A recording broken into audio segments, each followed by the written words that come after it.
எல்லாருக்கும் வணக்கம். வாழ்க வளமுடன். மனிதர்களை அவர்களது துயர காலங்களிலும் நேசியுங்கள்.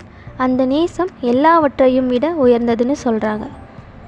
இப்போலாம் ஒரு குறிப்பிட்ட வயசு ஆனாலே எல்லாரும் ஒதுக்க ஆரம்பிச்சிடுறாங்க இல்லை? எதனால்? அவங்க முதுமை அடைஞ்சிடுறாங்க.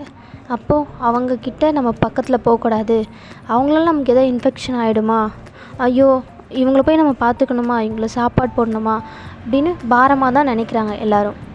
அப்பா அம்மா எவ்வளோ கஷ்டப்பட்டு தான் பசங்க நல்லா இருக்கணும், நான் கஷ்டப்பட்ட மாதிரி தான் பிள்ளைங்க கஷ்டப்படக்கூடாதுன்னு அவங்களுக்காக எவ்வளோ செய்கிறாங்க, அவங்கள பெரிய நிலைமைக்கு உருவாக்குறாங்க.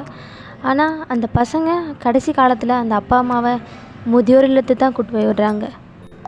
பிள்ளைகளால் கைவிட்டவர்கள், பார்த்துக்க யாரும் இல்லாமல் கஷ்டப்படுறவங்க, ரொம்ப வருஷமாக நிம்மதி இல்லாமல் இருக்கேன் அப்படின்றவங்க,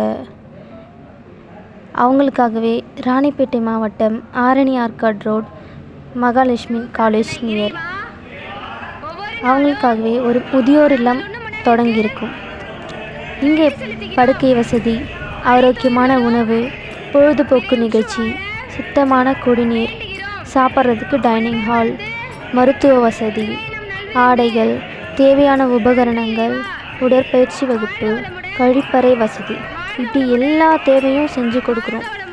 அப்படின்னும் போது அங்கேயாவது அப்பா அம்மா கூப்பிட்டு போய் சேர்க்கலாம்ல. வயசானவங்க, சரி ஊரில் இருக்கிறவங்க, கஷ்டத்தில் இருக்கிறவங்க, சாப்பாடுக்கே கஷ்டப்படுறவங்க நிறைய பேர் இருப்பாங்க, அவங்கெல்லாம் கூப்பிட்டு வந்து சேர்க்கலாம். இப்போ அட்மிஷன் ஓப்பனில் தான் இருக்குது.